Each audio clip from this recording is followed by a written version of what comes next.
Hey guys, it's your boy Easy and welcome to Easy's Garage. Is your bike idling kind of rough and stalling for no apparent reason? Well, before you go and open up your engine to check for leaks or clean your fuel injectors, it's very likely that you have a clogged fuel vent line or a clogged evap system. So I'll show you how to diagnose that and unclog that or possibly even bypass your evap system.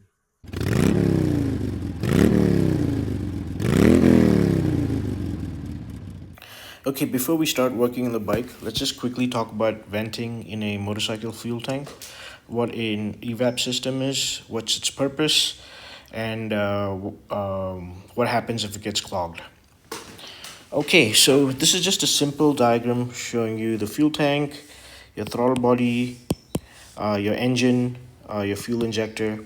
So fuel is basically exiting the fuel tank and going into the fuel injector.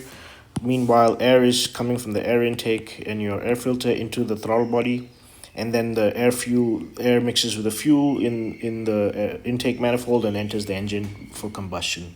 So that's pretty straightforward. Now, what are these fuel vent and drain hoses that I've drawn here? So as fuel is exiting the fuel tank, you need air to fill the void that's created by the draining fuel, and that air comes from this fuel vent hose. So this is actually just a rubber hose that's connected to the bottom of a tank. So there's a nipple at the bottom of the tank and there's a rubber hose connected to it, and that's just venting to the environment. So air would enter from this hose into the tank, and then there'll be a vent built into the tank, into the side of the tank.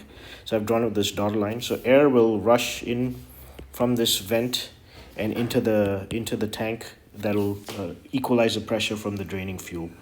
And this is not to be confused with the drain hose. The drain hose is for example, on a rainy day when your bike's sitting under heavy rain, water may build up in this filler neck area, and you need some place for that water to drain out into without going mixing into the fuel. So again, there's another drain line built into the side of the tank. Again, it connects to a nipple at the bottom of the tank, and then there's a rubber hose which again usually leads to the bottom of the bike. So any excess water that builds up here will exit from this drain hose onto the floor. Also, if you overfill your tank with petrol, like a lot of petrol, which I have been guilty of doing many times, you need some place for this petrol to exit as well, and then that's where this drain hose, that's where it exits from. So excess petrol will drain out everywhere. There's another use for this fuel vent line, and that's when on a hot day, fumes may build up in your tank and pressure will build up. So you need some way for these fumes to exit, and these fumes exit from from this fuel vent line and back into the atmosphere. Okay, so it's important that this fuel vent is not clogged. If it is clogged, for example, then the fumes will not be able to escape. If the fumes are not able to escape, pressure will build up in the tank, right? And so when you open you'll notice when you open your filler cap, you'll hear hissing sound, and that's the pressure equalizing and the fumes escaping. Also, if the fuel vent is clogged or blocked, air will not enter the tank. If air cannot enter the tank, then fuel will not be able to flow out of the tank into the fuel injector, and that's what causes engine stalling issues. So it's important that this fuel vent line is not clogged. Now the problem with these fumes is they're not terribly environmentally friendly. So modern motorcycles, or actually for a long time now, decades, motorcycles have something called an evap system, and an evap system is nothing more. I'm simplifying this a lot, by the way. An evap system is just a charcoal canister. So I'm just drawing this. I don't know what charcoal looks like, and this is just a canister, and it's usually somewhere hidden away at the bottom of the bike. I'll show you where it is in the Himalayan. And so what modern motorcycles do is this vent hose that's used to vent directly into the atmosphere is now redirected to this charcoal canister. So the fumes are redirected into this charcoal canister. The charcoal canister is capable of storing these fumes for a period of time, and instead of releasing them back into the environment, there's another hose that's exiting the charcoal canister and redirect it to the throttle body. So please forgive my crappy drawing. So these fumes that are trapped in this charcoal canister at an appropriate time, they are released back into the throttle body, and so they can be burnt. They can mix with the air that's coming in from the air intake and the fuel also, and then they can be burnt and combusted in the engine. So the benefit of this is fumes do not escape directly into the environment, and also your fuel efficiency will likely improve slightly because the unburnt fumes will be burnt again as they're diverted back into the engine. Also, there is a vent line connect to the canister as well, and again this is to allow air in to equalize the pressure, because if there was no vent line then there'll be a vacuum lock in the tank as well. Another thing I failed to mention is that the hose, the outlet port from the canister to the throttle body, so this one right here, usually in between here is a purge valve. So this is just a one-way valve. So it only lets air and fumes flow one way, but it doesn't let it flow the other way, right? And this purge valve is controlled by the ECU. So it's electronically controlled. And so this purge valve is normally closed, so air cannot flow into the throttle body and fumes cannot flow into the throttle body. But the ECU will open this purge valve when the engine is running and certain conditions are met, so above a certain RPM, for example. So you don't want this purge valve open all the time when the engine is off and stuff like that. Now let's talk about how this can get clogged and why this can cause issues. So as I mentioned again, if you overfill your tank with petrol, it should drain out of this drain hose. But if this drain hose is clogged for whatever reason, maybe you're riding in really dirty, dusty conditions and this drain hose is clogged, so petrol will not be able to drain out of this drain hose. It may then start draining out of this fuel vent hose and eventually into the charcoal canister. So your charcoal canister can get clogged up with petrol. And also same thing with on a rainy day, if this drain hose is clogged, right, water can start draining in this vent hose rather than the drain hose, and you can get water in your charcoal canister as well. And if your charcoal canister is filled with water and petrol, this can clog up. If this is clogged up, then this will prevent the airflow out of the canister into the tank, and this will cause engine stalling issues. So it's important that you don't clog this canister, and to do that it's important that you don't overfill your tank and periodically keep checking your drain hose to make sure that this is not clogged. Okay, when we move the bike, I'll show you how to bypass this canister completely and go back to the old way of things where the fumes are just that escape directly in the atmosphere. It's not legal in almost all the countries, but I don't want to deal with the problem of a clogged canister in the future. So I just want to show you the drain hole, the water drain hole or the overfill drain hole, and the vent line. So this is the water drain hole when you, on a rainy day or if you overfill your tank with petrol, this is where it'll drain from. This is on the neck of the filler cap, a filler region, and this is not part of the tank. The tank is actually inside here, and it's sealed by this seal here. So even on a rainy day, water will fill up here, and it should ideally drain through this hole, but it won't go into the tank because of the seal, right? But that's not where the air is venting from, because the tank, since this is sealed, you need air to vent through the seal into this tank, and you want the fumes to escape from this tank through the seal out in the atmosphere. So if you notice on the fuel cap, there's a tiny hole here, so that when the lid is closed, that hole is sitting inside here. So the fumes from there will escape into this hole, and they will come out from this hole right here and into this vent hole. So this is the vent hole that goes through the tank, and there's a nipple at the bottom of the tank, and then the hose from that nipple takes it to the evap canister. And then again, the air coming into the tank to equalize the pressure from the atmosphere will again come from the atmosphere out of this hole, into this hole, out of this hole, and into this tank. So this is actually the vent hole, and this is the water drain hole. You notice this is slightly raised. This hole is slightly raised. So even if on a rainy day or if you overfill petrol, ideally before it reaches a high enough level to go into this hole, it should drain out of this hole. But if this is clogged, then the water will build up here and it'll drain into this hole. So that's a bad thing. So you want to make sure that even this is not clogged. Uh, this should be free flowing. A quick way to check if this water drain line is clogged or not is to first cover this fuel tank with a rag so nothing gets in. So block this completely. Very carefully pour a little water around on this filler neck area. It should drain into this hole. It should drain through the drain line on the side of the tank, through the rubber hose that goes all the way to the bottom of the bike right here, and you should see water dripping out of here. If water is dripping out of here, then and water is not building up in this filler neck area, that means it's draining fine. If water is not coming out from the bottom and water is just stagnating around here, this line is clogged. So we're going to have to unclog that as well. I'll show you that in a bit. Okay, there are two symptoms you can look out for to identify a clogged vent line or evap system. One is that when the bike's running fine, but you throttle a bit and the engine dies. That's because if a clogged vent line will prevent air from getting in, and when you throttle is when more fuel needs to get out of the tank into the injectors, and since the air is not able to get in, fuel's not able to get out. So that's one symptom.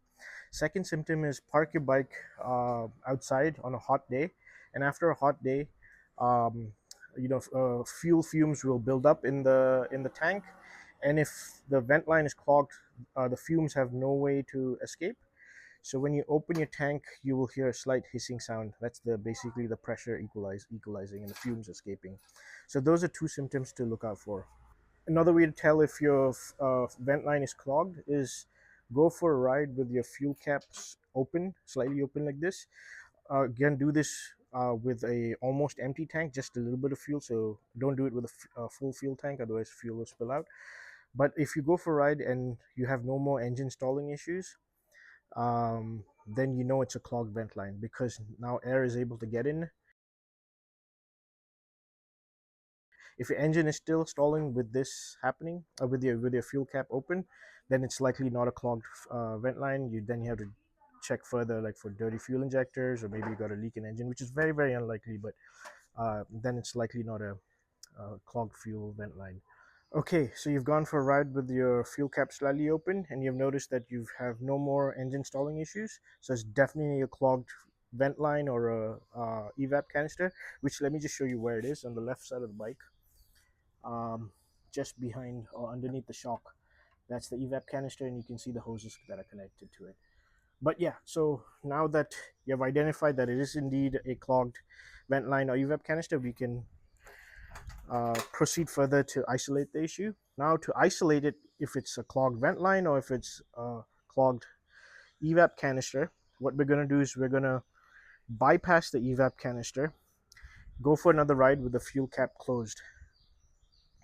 And now, if we notice that the engine stalling has gone away, even with the fuel cap closed, that means the tank is venting fine into the atmosphere directly. And the issue is a clogged evap canister, which we just bypassed, right? If even after bypassing the evap canister, uh, the engine is still stalling with the fuel cap closed, that means the vent line in the tank or the rubber hose that's connecting the tank to the evap canister, one of those two is clogged. So we're gonna have to unclog that. So let's isolate it first. So let's bypass the evap canister. To bypass the evap canister first, let's remove the side panel right here. And to remove that, there is just one fastener holding it in place, which is right here. That's a 10 mm fastener. So grab your 10 mm socket wrench and let's go ahead and undo that. There you go. And now we should just be able to pull this side panel out, I think from the bottom first and then from the top. Here you go. Okay, so let me just show you what was hidden behind this left panel that we just took out. This is the purge valve. This is the purge valve connector that's connected to the ECU. The ECU is sending the signal to open the purge valve or not. This is the outlet hose of the purge valve that's going to the throttle body. This is the inlet hose of the purge valve that's coming from the evap canister, which is underneath. I showed you that earlier, right here. The evap canister has three hoses connected to it in a sequence. Let me just show you that. So this is, as I mentioned, this is the middle one. This is coming to the purge valve from the canister, from the evap canister. This is the middle one. The one immediately to the left of it, right here.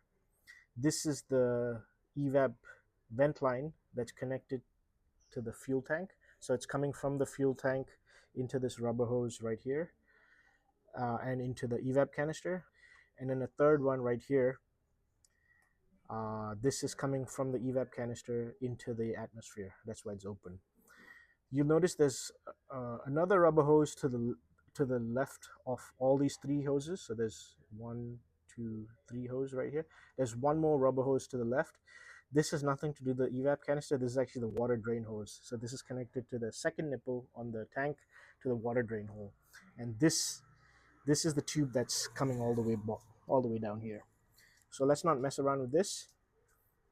All we need to do to bypass the evap canister is to leave everything connected, but just tug on this evap hose, which is coming from the tank vent line into the canister. So remove it from the canister. So all we need to do is just pull it out. Okay, I took it out. That's what it looks like.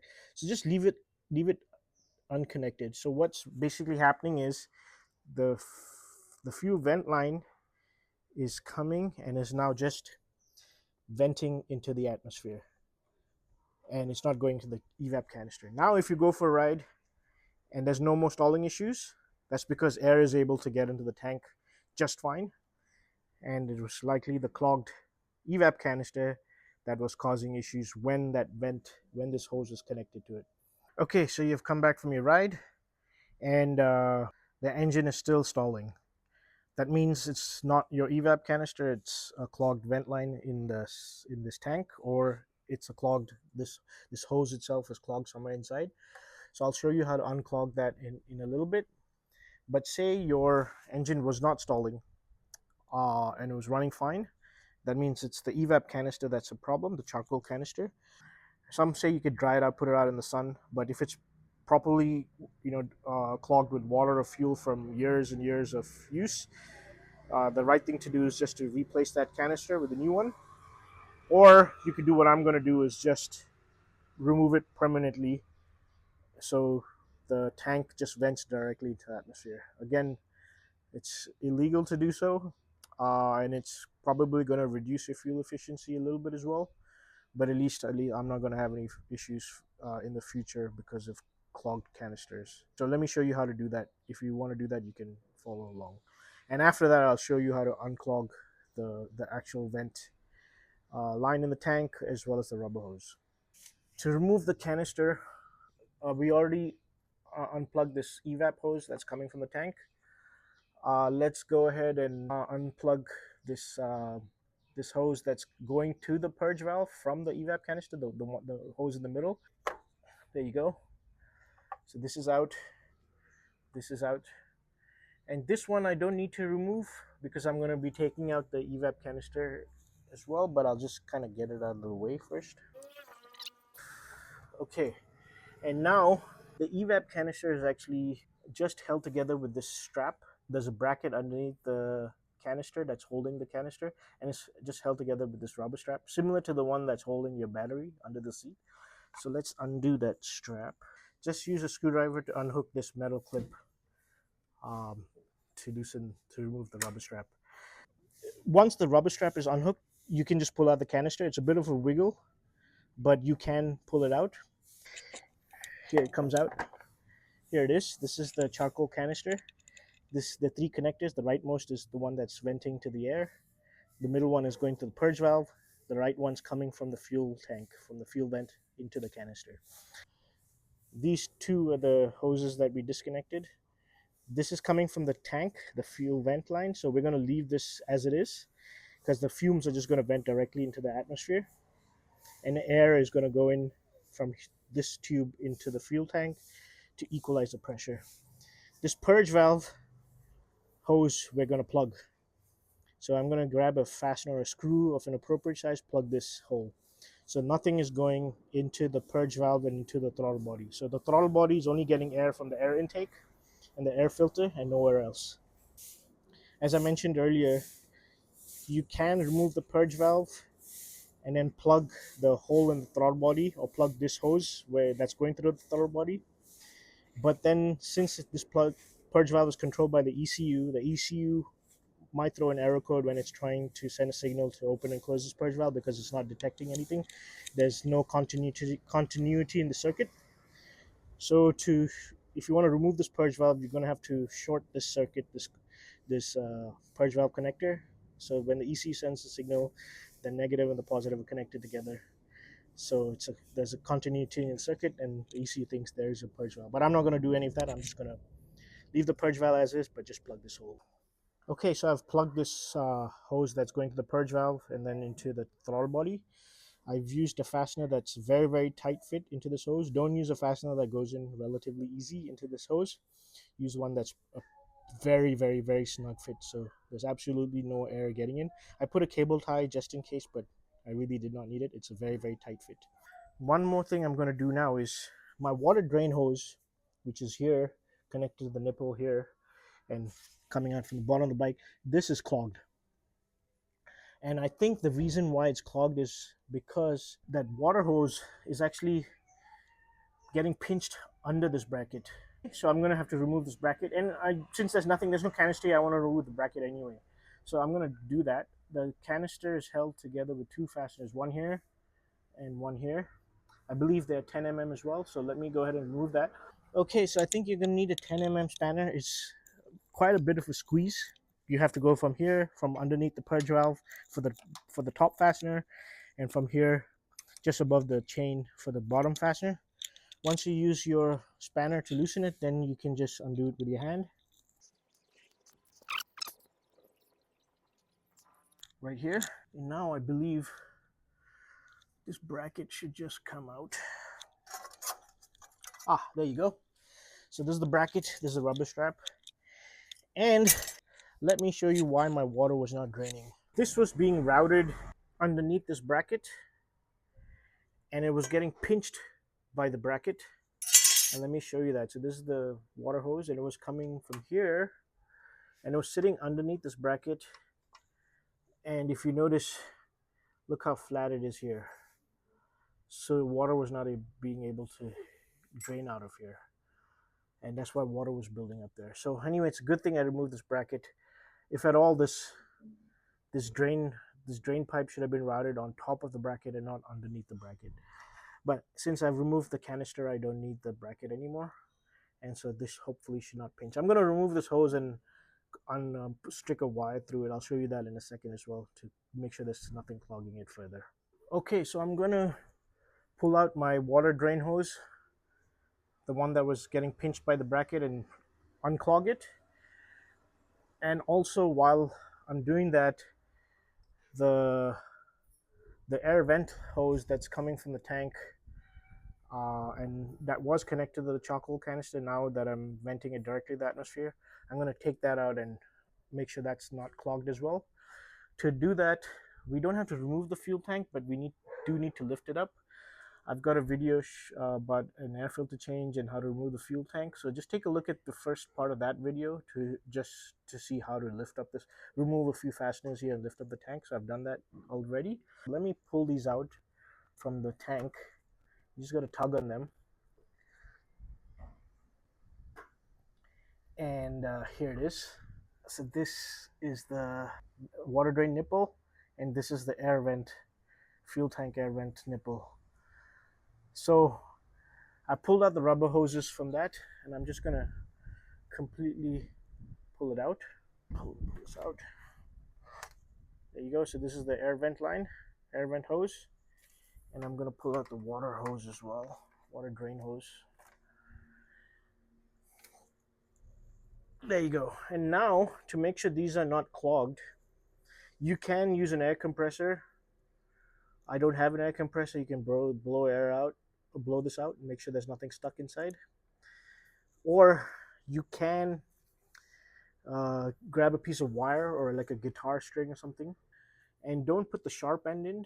So what I've done is I've bent this so this is not sharp, and I'm gonna coax this wire in through the both these rubber hoses and make sure they come out at the other side. So anything, any debris or any dust or anything that's stuck inside will come out.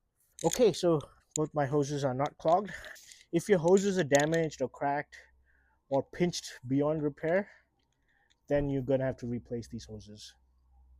But I think mine is pinched, but it is still salvageable, so I'm not gonna have to replace this. I want to make sure that my water drain line as well as my air vent line is not clogged as well.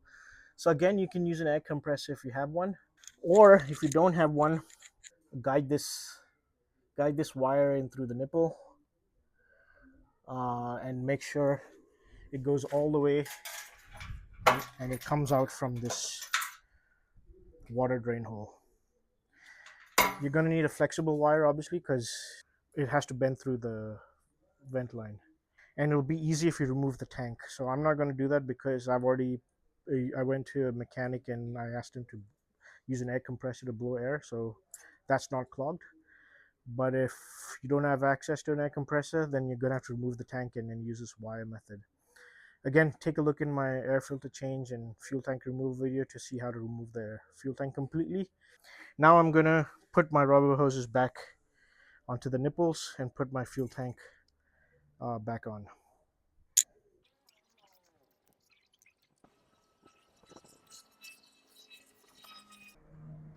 So I've hooked up both the air vent line as well as the water drain hose to the nipples. I've routed them correctly the same way it was routed originally. So now I'm just gonna loosely zip tie all these hoses together and maybe to the frame somewhere so they don't dangle around and they're kind of held in place. So let me zip tie this and then let's put the tank back on. Okay, so fuel tank's back on. Again, take a look in my air filter change fuel tank removal video to just see how to do that. It's very simple. And what I've done is I've zipped cable tied, not tightly, just very loosely, the water drain hose, the air vent hose that's now venting to the environment directly, and then the hose that we have plugged with the fastener right there coming to purge valve. So these three hoses I've just cable tied very loosely so it's not pinching the hoses. Also, I've cable tied the purge hose which I've plugged with the fastener, and the water drain hose that's draining all the way to the bottom of the bike right here, but they're not too tight so they're not getting pinched. And I've cable tied the water drain hole again loosely to side stand sensor. So the hoses are cable tied loosely and they won't be flopping around. Okay, so now it's time to put this left side panel back in. You got to put it in from the top first like this, and you see this little hook here. This has to hook into right here. So I guess it goes like this and then in. And then we got to put this 10 mm fastener from the back, the same way we removed it. I haven't looked up the torque spec, but don't over tighten it, just tight enough.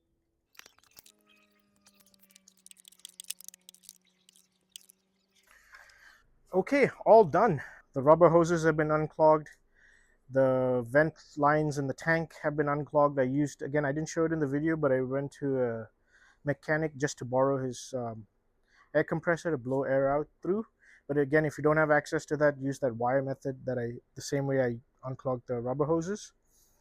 I've also removed the evap canister permanently. So even if the water drain hose gets clogged up and water does go into the air vent line, it'll just flow out directly into the atmosphere instead of clogging up the charcoal canister. All right, guys, I'm going to go for a test ride now to make sure everything's all right and the bike's running smoothly. Again, try not to remove the evap canister permanently. If at all, follow this video to unclog all the hoses and the vent lines. And if the evap canister is a problem, replace it with a new one. But if you really, really, really don't want to deal with that problems in the future, then just bypass it like I have done at your own risk. Um, But hope you guys learned something new. Hope you guys liked this video. If you did, hit the like and subscribe button. Keep a lookout for more videos coming out. My 30K service is coming up, so I'm going to be doing coolant change. I'm going to be greasing or possibly replacing my steering stem bearings, my swing arm bearings. I'm going to be doing what else? I'm going to clean my fuel injector. So quite a few videos coming up, so keep a lookout for that. All right, guys, it's your boy Easy signing out. Take care.